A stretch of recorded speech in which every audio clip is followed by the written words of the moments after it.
اس کے بارے میں خبر ہے جو پہلے میں نے کہا کہ اللہ کو حاضر ناظر جان کے، ہاں دروغ بر گردن راوی، لیکن میرا راوی وہ نہیں ہے جو دروغ گو ہو سکتا ہے، غلطی اسے لگ سکتی ہے۔ شوکت نواز میر کو گرفتار کر کے پرانا ایئرپورٹ آپ نے دیکھا ہوا ہے راولپنڈی کا، جسے اسلام آباد ایئرپورٹ بھی کہتے ہیں پرانا، اس سے جب آپ صدر کی طرف یا راولپنڈی کچہری کی طرف منہ کریں تو مین سڑک پہ 2 کلومیٹر کے بعد جا کر ایک خوفناک قسم کی چھوٹی سی دیوار شروع ہوتی اور جھاڑیاں اگی ہوئی ہیں، اسے اب تک بھی انہوں نے ٹھیک نہیں کیا میرے خیال سے۔ وہ ہے ملٹری انٹیلیجنس کا مرکز، وہاں ان لوگوں کو لا کر انٹیروگیٹ کیا جاتا ہے جن پر شک ہو کہ یہ بھارتی جاسوس ہے، یا کوئی بھارتی جاسوس پکڑا جائے یا کوئی ویسے ہی سرحد پار کر جائے، غلطی سے اسے پکڑ کر پھر لے آتے ہیں تو گورا جیل میں رکھتے ہیں، اسے عرف عام میں گورا جیل کہا جاتا ہے۔ وہ ISI کے ماتحت نہیں ہوتی، وہ ملٹری انٹیلیجنس کے ماتحت ہوتی ہے۔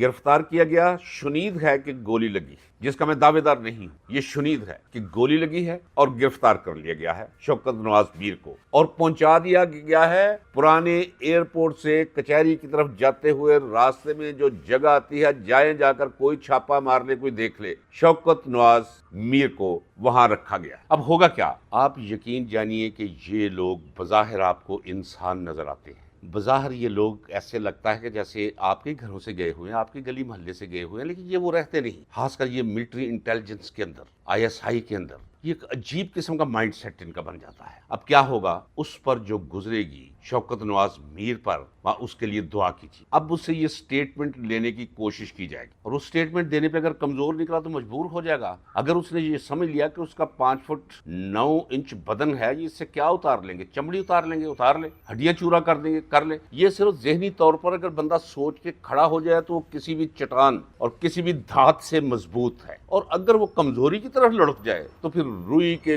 گولے سے بھی زیادہ نرم، نازک اور کمزور ہے وہ۔ یہ ایک لمحہ ہوتا ہے جس میں انسان نے فیصلہ کرنا ہوتا ہے ناظرین کرام۔ تو اب یہ بھی ممکن ہے کہ اللہ نہ کرے شوکت نواز میر کی سٹیٹمنٹ آ جائے کہ جناب میں بھٹک گیا تھا، ہم پاکستانی ہیں، وہ کشمیر بھی پاکستان کا حصہ ہے، میں کھڑا ہوں کشمیری کاز کے ساتھ کہ کشمیر بنے گا پاکستان۔ یہ بھی ہو سکتا ہے ناظرین کرام، لیکن کیا اس سے کام چل جائے گا؟ بالکل نہیں چلے گا۔ میرے کشمیر میں لسنرز ہیں جو مجھے سنتے ہیں، مجھے دیکھتے ہیں، وہ کہتے ہیں بھائی جان یہ پروپیگنڈا سارا جو ادھر کیا جاتا ہے، ہمیں 17 روپے کے یونٹ بجلی کا ملتا ہے، وہ ساری مراعات گنواتے ہیں جو بھارتی گورنمنٹ نے دے رکھی ہے۔ اس نے کہا کہ وہ چورن پتہ نہیں اب یہاں ملتا ہی نہیں ہے کہ بیچتے ہی نہیں ہے، اب نہیں کوئی چورن خریدتا۔ وہ ہم آزادی چاہتے ہیں، ہم آزادی ایک نہ ایک دن لے لیں گے بھارت سے بھی، لیکن اگر کوئی سمجھے کہ ہم پاکستان کا اعلی کار بنے گے یا نئی جنریشن اعلی کار بنے گی، وہ بڑی سمجھدار ہے۔ وہ پاکستان کو سمجھ چکی ہے، ISI کو سمجھ چکی ہے، فوج کو سمجھ چکی ہے کہ اپنے عوام پر قابو رکھنے کے لیے کشمیر کے ایشو کو انہوں نے ایک ہتھیار، اوزار اور ذریعہ بنایا ہوا ہے۔ مجھے ایک بات بتائیے ناظرین کرام کہ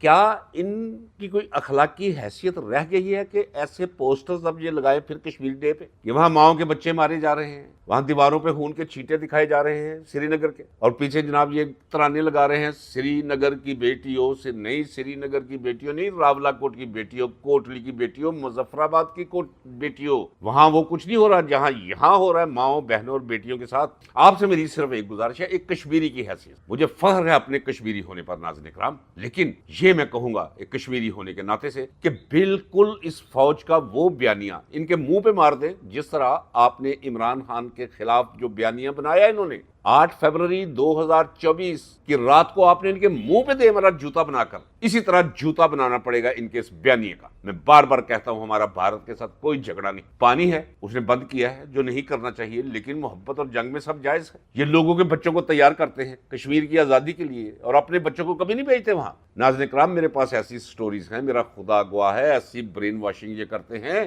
کہ لوگ اپنے اکیلا بیٹا اپنے باپ کے گلے پڑ جاتا ہے کہ باپ تو کوئی بغیرت ہے، وہ کشمیریوں کے ساتھ ظلم ہو رہا ہے اور ہم یہاں چپ رہے ہیں۔ وہ بیٹا گیا، ایک ہی بیٹا تھا، وہ آج تک آیا نہیں، اور وہ ٹیم آئی گھر، جی دعا کریں جی اپنے بیٹے کے لیے، اللہ نے اسے جنت میں بلا لیا ہے۔ ناظرین کرام میں اللہ کی ذات کو گواہ کر کے کہتا ہوں یا اللہ میں تیرے نام پہ یہ سچی سٹوری چاول کا ایک دانہ دکھا رہا ہوں۔ اپنے بچے یہ پڑھاتے ہیں امریکہ میں، اس قوم کو لوٹ کر ان کے لیے وہاں فلیٹس لیتے ہیں، پھر اپنی ریٹائرمنٹ کے لیے یہ فوجی جنرل یہ جزیرے لیتے ہیں، اور یہاں لوگوں کے بچوں کو یہ چورن بیچ کر کہ کشمیر میں ظلم ہو رہا ہے، زیادتی ہو رہی، یہ جہاد ہے، کوئی جہاد وفاد نہیں ناظرین کرام، حرام کی موت ہے جو وہاں جا کر کوئی عمل کرتا ہے۔ یہ میں کہتا، میں وہ شخص ہوں جس نے سمجھ اتنی مجھے آنی ہے جتنی میرے مولا 10 سال میں نے مسلسل قرآن کریم کو انڈرسٹینڈ کرنے کے لیے لگائے، اور جب انڈرسٹینڈنگ کا آغاز کیا تھا تو میں نے اللہ سے دعا کی تھی کہ یا خدا مجھ پہ قرآن کا باطن کھول کھول دے، تو وہ باطن کھول دیا۔ یہ کوئی جہاد نہیں ناظرین اکرام، جو بچہ بھی وہاں جائے گا وہاں لڑے گا، وہ کوئی شہادت نہیں، یہ ٹائٹل اس سے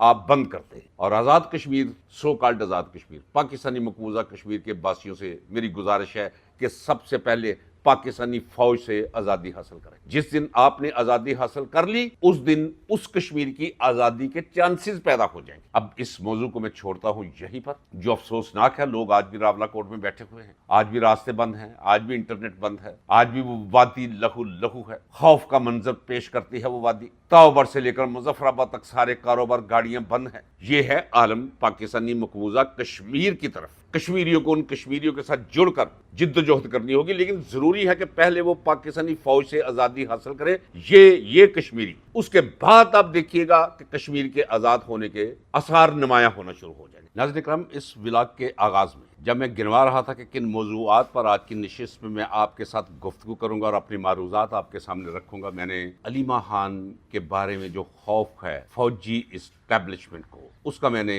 اشارتاً کنایتاً بٹوین دا لائن ذکر کیا ہے۔ آئیے میں آپ کو کھل کر بتا دوں، لیکن چند جملوں میں۔ ان کا ذاتی خیال یہ ہے کہ عمران خان کو انہوں نے معذور کر دیا ہے، اللہ بچائے گا اسے، انہوں نے کمی کوئی نہیں چھوڑی۔ ناظرین اکرام، ان کا خیال ہے کہ اگر عمران خان معذور ہو گیا ہے، اور اگر اللہ نہ کرے عمران خان ان کے ہاتھوں مارا بھی جاتا ہے، اللہ نہ کرے، تو مسئلہ تو پھر بھی ان کا حل نہیں ہوتا۔ علیمہ خان کھڑی ہے، عظمیٰ خان کھڑی ہے، نورین خان کھڑی ہے، اور علیمہ خان تو بالکل اس کا ماتھا بتا رہا ہے اس بی بی کا کہ وہ لڑے گی، اپنے آخری سانس تک لڑے گی، اور اس طرح لڑے گی اگر یہ وہ کام کر بیٹھے جو ان کے ذہن میں ہے، عمران خان کو فزیکلی ایلیمینیٹ یا ڈسیبل کرنے کا۔ تو علیمہ خان تو میدان میں ہے، لہٰذا علیمہ خان کے بارے میں یہ لوگوں میں ایک چورن بیچنا انہوں نے شروع کر دیا ہے، بہت پہلے سے شروع کیا، اور میں آپ کو بتاتا چلا رہا ہوں۔ ناظرین اکرام دیکھیے، میں نے کہا ہے ہمیشہ کہ جو میں آج کہہ رہا ہوں، آنے والے کل کو سب یہ کہہ رہے ہوں گے۔ اور فیض کا ایک شعر بھی آپ کو سناتا چلا آ رہا ہوں، میرا خیال ہے کہ 2 3 4 ویڈیوز میں اسی حوالے سے وہ شعر آپ کو سنا چکا ہوں، اور پھر آپ کی سماعت کی نظر کر دیتا ہوں۔ فرماتے ہیں کہ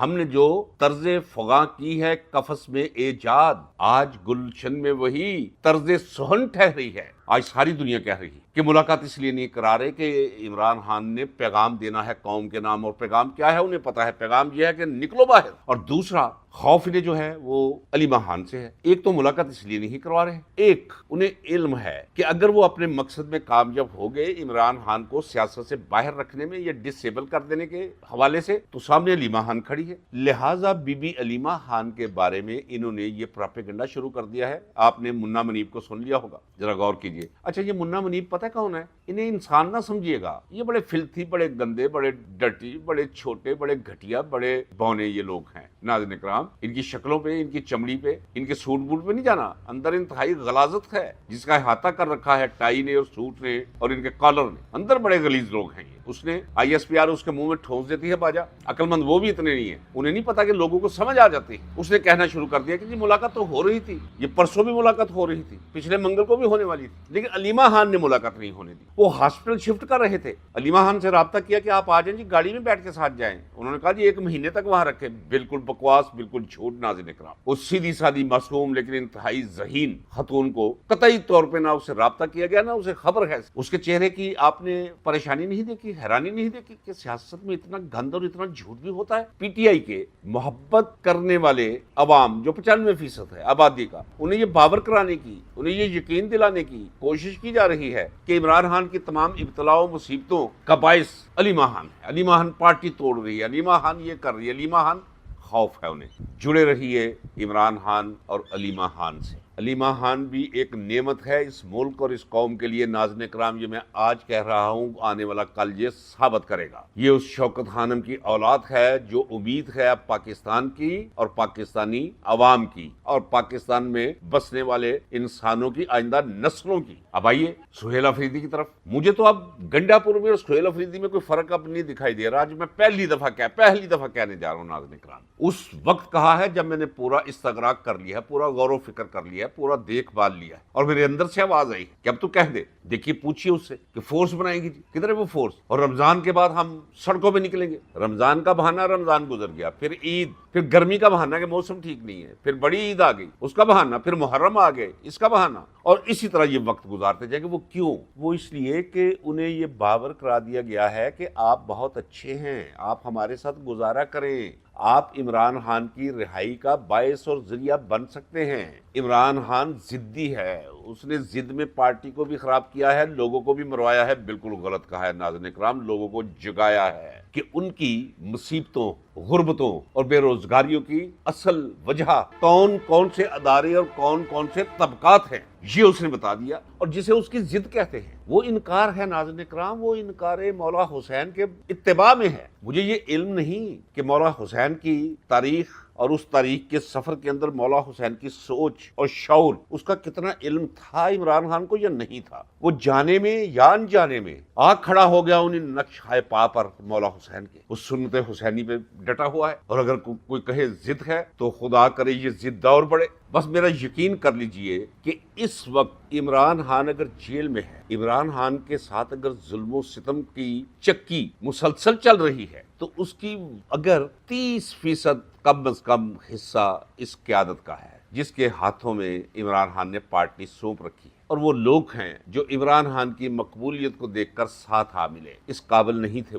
وہ کمپرومائزڈ ہیں اپنے اپنے تھانے اور اپنی اپنی پولیس چوکی کی سطح پر۔ جب عالم یہ ہو، ایک طرف بھیڑوں کا لشکر ہو اور افسر جو ہے وہ شیر ہو، تو بھیڑوں سے کیا کروا لے گا؟ یہ سب بھیڑیں ثابت ہو چکی ہیں، ان کے اصل چہرے عوام کے سامنے، پاکستانیوں کے سامنے آ چکے ہیں۔ اور یہ بھی میں آپ کو بتا چکا ہوں کہ اب ان لوگوں کا کوئی مقام نہیں رہے گا۔ ناظرین اکرام یہ انڈرلائن کر لیجیے، ان لوگوں کا کوئی مقام نہیں رہے گا۔ اس میں کوئی شک نہیں کہ مردم شناسی نام کی کوئی چیز نہیں تھی۔ مردم شناسی سکھانے کے لیے اللہ تبارک و تعالیٰ نے اس بھٹی میں ڈال رکھا ہے عمران خان کو۔ اب سہیل افریدی نے بھی ISI کا یہ فارمولا بائی کر لیا ہے، اپنے اندر بٹھا لیا ہے کہ یار خان ضدی ہے، آپ ذرا تھوڑے سے ٹھیک رہے۔ اور دوسرا ڈراتے بھی ہیں، کچھ لوگ یہ کہتے ہیں، کچھ لوگ یہ بھی کہتے ہیں کہ جناب سیدھے جیل جاؤ گے اور کوئی پچھ پرتیت نہیں جوڑی ٹوٹی۔ جس طرح عمران خان کے بارے میں کوئی قانون نہیں، کوئی عدالت نہیں، آپ کمپیریزن کر لیں، آپ ایسے ٹھیک ہیں، یہ وزارت اعلیٰ ہے بابا، اور دوسری طرف وہ جیل ہے اور جیل کی سختی ہے۔ یہ توبہ طائب ہو چکے ہیں عمران خان کی اتباع کرنے کی بجائے، توبہ طائب ہو چکے ہیں اس کے انجام سے۔ حالانکہ یہ انجام نہیں، یہ آغاز ہے عمران خان کا۔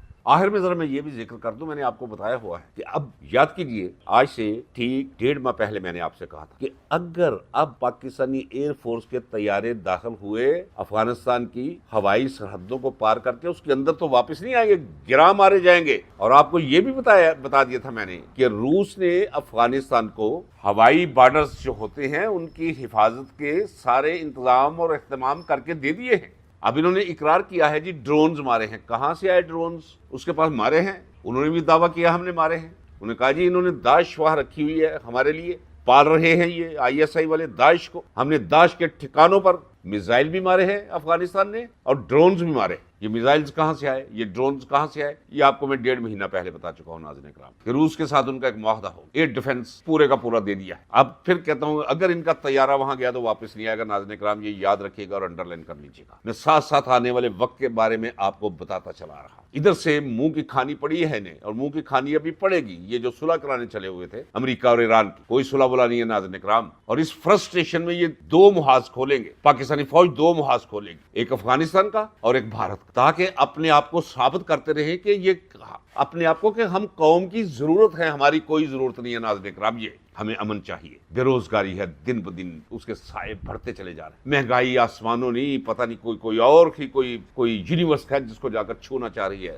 مہنگائی۔ فیکٹریاں بند ہو رہی ہیں، کاروبار بند ہو رہے ہیں، ایکسپورٹ نام کی چیز کوئی نہیں رہ گئی، امپورٹ جو ہے وہ کرتے چلے جا رہے ہیں، بجٹ پورا نہیں ہو رہا، قرضے لیے جا رہے ہیں جو قوم نے ادا کرنے، کھائے جا رہے ہیں، لوٹے جا رہے ہیں۔ بیڑا غرق کر کے رکھ دیا ہے ان 3-4 سالوں کے اندر آصف منیر اینڈ کمپنی نے آگے لگایا ہوا ہے انہیں، زرداری کو، یہ نواز شریف، یہ شہباز شریف، یہ سارے ان کے ہواری پٹواری، یہ تو سامنے دیکھنے والی چیزیں ہیں ناظرین اکرام۔ مار گئی آپ کو اور آپ کے ملک کو آپ کی فوج۔ 3 ٹکڑے اور ہونے جا رہے ہیں اگر ان کو ہٹایا نہ گیا یا کوئی آسمانی بجلی ان پر نہ گری تو 3 ٹکڑے اور کر دیں گے۔ یہ 2 ٹکڑے پہلے کر دیا تھا پاکستانیوں نے ناظرین اکرام، یہ میں آپ کو وقت سے پہلے بتا رہا، اور پھر ان ویڈیوز کے کلپس میں نکال کے یہ میں نشر کرتا رہوں گا۔ آواز اگرچہ نکار خانے میں طوطی کی آواز۔ ہاں ایک اور بات سن لیجیے، میرے چینل کو دبانے کے لیے، اس کی ویورشپ جو ہے جب 10,000 پہ ہے تو اسے 600 دکھانے کے لیے یہ سارے کام کر رہے ہیں ناظرین اکرام، لیکن میں اگر ایک ویو بھی نہ آئے تو میں یہ کہتا رہوں گا، میں روزانہ 2